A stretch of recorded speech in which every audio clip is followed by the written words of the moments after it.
countries. And that's a lot of exposure we don't need. And when you think that our presence in the Middle East in the wrong places on countries that consider us occupying Holy Land and we don't understand their culture, it is the incentive for the many radical to come and want to commit suicide terrorism against us. So we would become much safer.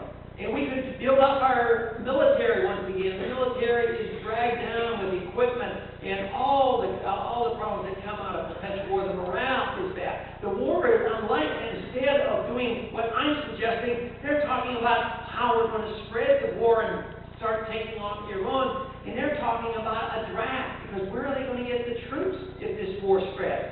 If the bombing starts in Iran, you're going to see oil prices going up over $200. You go, oh, it could never go over $200. That'd be doubling prices. Well, what has it done since we've been over there since 2003? It's more than tripled. So doubling is nothing. And what will that do to the average person? What will that do to the middle class? Inflation is a tax, and it's a regressive tax. It hurts the poor and the middle class. The characteristic of the destruction of the fiat currency is the transfer of wealth from the middle class to the wealthy. Wall Street, in spite of some of their problems they have, is being propped up. There's a lot of bailouts going. When the company goes broke, you can be sure the executives will get big bonuses, tens of millions of dollars bonuses. At the same time, what do the average person get? The average person gets higher cost of living, higher prices for gasoline and food, and that is a tax. Every time you have to pay more for your gasoline and your food, you should say to yourself, that is a tax, because they spent money they didn't have, and they just printed the money, and that has to stop.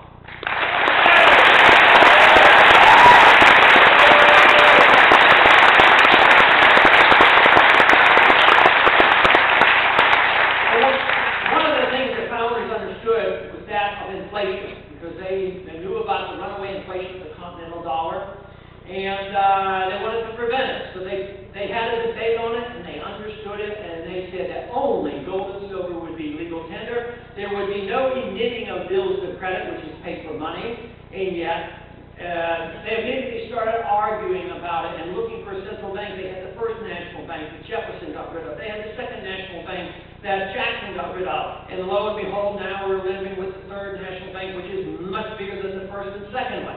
And that is called, of course, the Federal Reserve System.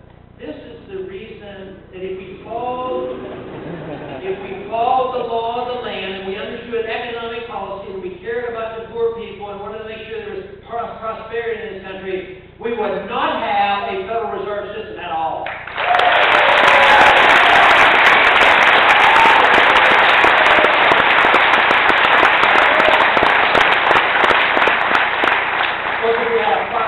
Government, we weren't policing the world, we weren't trying to run a welfare state that doesn't work, and we were living within our means, we would also not need an income tax. We could get rid of the income tax.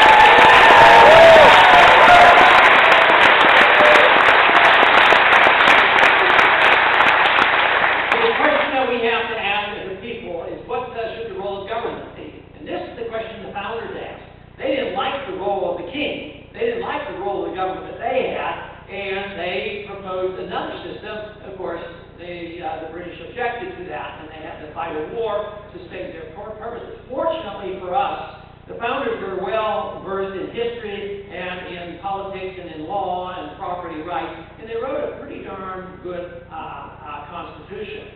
But they knew what the role of government was supposed to be, and they said the role of government should be not too complicated. The role of government ought to be to protect liberty. No more complicated than that. So what did they do about the government? What kind of relationship would we have with the government? What does the Constitution tell us about the federal government? Well, it's very restricted. The whole purpose of the Constitution was written to restrain the government, but never to restrain the people.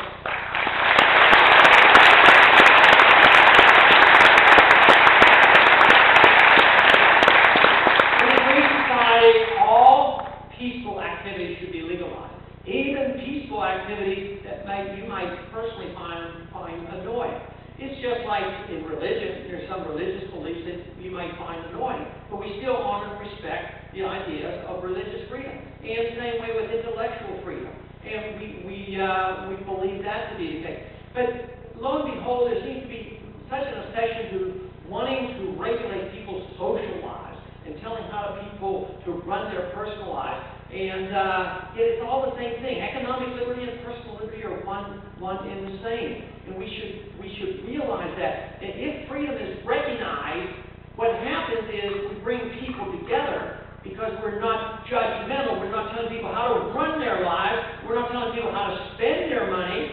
And the big gift that comes with all this freedom is there's going to be more prosperity than ever before. And that is the goal that we should have. And that is what the country has been all about. It's just the whole purpose of legalizing freedom. I think that it is not a surprise for us to see our crowds around the country come together with people that are very diverse, coming from all walks of life. And they come with the idea that nobody's going to judge me for what I am, but under these conditions of freedom, the individual makes the decision, and sometimes they make mistakes. So if they make mistakes, who's responsible?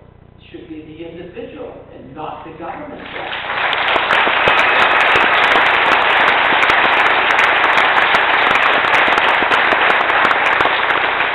If we advocated a system of freedom and we actually thought the country would be poorer, I know where I would come down on that issue. I would still advocate freedom because I value that above materialism. But the magnificent thing about a free society is you advocate a free society, and it's always going to be the most prosperous society. So it is a